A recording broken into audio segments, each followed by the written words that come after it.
বন্ধুরা পিকনিক, আর পিকনিক মানেই তো ঝগড়া। ঝগড়া পিকনিকে বিনা কারণেই ঝগড়া লাগে। কখনো মনে হয় ঝগড়াটাই বুঝি কারণ পিকনিকের। কথায় কথায় ঝগড়া হয়, কথায় কথায়। টাকা তোলা থেকে শুরু করে মেনু ঠিক করে বাসন মাজা পর্যন্ত ঝগড়াই চলে, ঝগড়াই চলে। যেন ঝগড়াই করছি, নামটা দিয়েছি পিকনিক। প্রথমে টাকা তোলা নিয়ে ঝগড়া, এই আগের বার 10 টাকা কম দিয়েছিলি, এবার 50 টাকা বেশি দিতে হবে, বাজেট বেশি, জল থাকবে পিকনিকে, দে।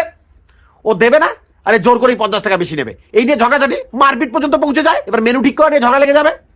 এবার পাঠার মাংস দিয়ে পিকনিক খাবো, প্রত্যেকবার মুরগির মাংস দিয়ে খাই, এবার পাঠার মাংস দিয়ে খাবো। 200 টাকা চাঁদা ওঠে না পিকনিকের, পিকনিক খাবে পাঠার মাংস দিয়ে। এই ঝগড়া করতে করতে মুরগি মাংস দিকে ঠিক হবে, তারপর মাংস ধোয়া নিয়ে ঝগড়া লেগে যাবে। মাংস ধোবে 2 জন, জ্ঞান দেবে 18 জন। এই ভালো করে ধো, ভালো করে ধো, ও দেখ মাংস গায়ে লোম লেগে আছে, ভালো করে কষলে তো জল দিয়ে, ভালো করে ধো। ধোয়া নিয়ে ঝগড়াঝাটি করতে করতে বলবে আমি ধুচ্ছি, জ্ঞান দিচ্ছিস, নিজে ধুলে ধো, না ধুতে হবে না, না ধুই মাংস রান্না শুরু হয়ে যাবে। এবার মাংস রান্না করে নিয়ে ঝগড়া করবে রান্না একজন, জ্ঞান দেবে 19 জন, যেন 19 জনের জ্ঞানেই মাংস রান্না হয়ে যাবে। এই ভালো করে রান্না কর, টেস্ট যেন হয়, তেল দিতে হবে, আরো ঝাল দে বেশি করে, ঝাল দে বেশি করে, ঝাল দে, ঝাল দে বেশি করে, আরো কষাতে হবে, ভাজতে হবে মাংসটাকে, ঝোলটা টান, আর একটু টানতে হবে। এই জ্ঞান সহ্য করতে হবে। যে রান্না করছে সে খুন্তি দিয়ে ছুটে আসবে, এই রান্না করতে পারবো না, রান্না করছি আমি, এরা জ্ঞান দিচ্ছে, তোরা রান্না করে পারবো রান্না করতে। কাঁচা মাংস নিয়ে খেতে বসে পারে। গান বাজানো নিয়ে ঝগড়া, এটাই তো আসল। কেউ শুনবে বাংলা গান, কেউ শুনবে হিন্দি গান, কেউ শুনবে ইংলিশ গান, আবার কেউ নাচার জন্য ভোজপুরি গান। তুই তো মরদ নেহি মাথাকে দরদ হবে রাজা। নাচটা শুধু জমে উঠবে না ঠিকঠাক মতো, গান চেঞ্জ করে দিয়েছে আরেকজন, মানে গানটা শুরু হতে দেয় না, চেঞ্জ করে দেয়। এই নিয়ে ঝগড়া, এই গানটা চেঞ্জ করলি কেন? হ্যাঁ চেঞ্জ করলি কেন? গানটা মাত্র জমে উঠেছে, রাস্তা চেঞ্জ করে দিয়েছে, দে গানটা। ওই দিক দিয়ে আরেকজন হচ্ছে ইংরেজি গান লাগিয়ে দিবে, ডেসপাসিটো। ডেসপাসিটোর মানেও যায় না, ডেসপাসিটো গান লাগিয়ে দিয়েছে।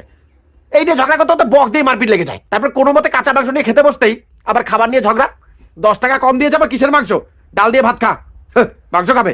20 টাকা আমি বেশি দিয়েছি, আমি 2 পিস মাংস বেশি খাবো, তুই তো টাকাই দিসনি, তো মাংস কেন খাবি? কাজও করেনি আবার মাংস খাবে।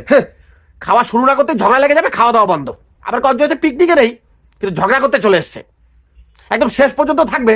ঝগড়াঝাটি লাগিয়ে দিয়ে বাড়ি গিয়ে খেয়ে দিয়ে ঘুমিয়ে পড়বে, এদিকে তুমুল ঝগড়া চলছে। মানে এদের সাথে পিকনিক খেতে খেতে এমন পরিস্থিতি হয়ে গেছে, যখন ঝগড়া না হলে পিকনিকের মজাই আসে না। বাড়ির পিছনে আমাদের সেদিন কয়েকজন পিকনিক খাচ্ছিল, আমি গিয়ে দেখলাম আর বললাম কি ব্যাপার তোরা পিকনিক খাচ্ছ? আসল জিনিসটাই তোরা পিকনিকের, ঝগড়া করছো না কেন তোমরা? ঝগড়া ছাড়া পিকনিক খাচ্ছে। তারপরে পিকনিক শেষে বাসন মাজা নিয়ে ঝগড়া লেগে যাবে। যে যার মতন খেয়ে বাড়ি চলে গেছে, 2-3 জন পড়ে আছে, ওদের মধ্যে ঝগড়া লেগে গেছে। আমার কোনো ঠেকা পড়েনি বাসন মাজার, বাসন মাজার জন্য পিকনিক খাচ্ছি নাকি? বাড়িতে তো বাসন মাঝে, এখানে কেন মাজবো? টাকা 10 টাকা কম দিয়েছি, বাসন আমি মাজতে পারবো না, মাজলে মাছ, তাহলে ঢিল দিয়ে ফেলে দে। বাসন কুসন ঢিল দিয়ে ফেলে দিয়ে বাড়ি চলে গেছে, ঝগড়া শেষ।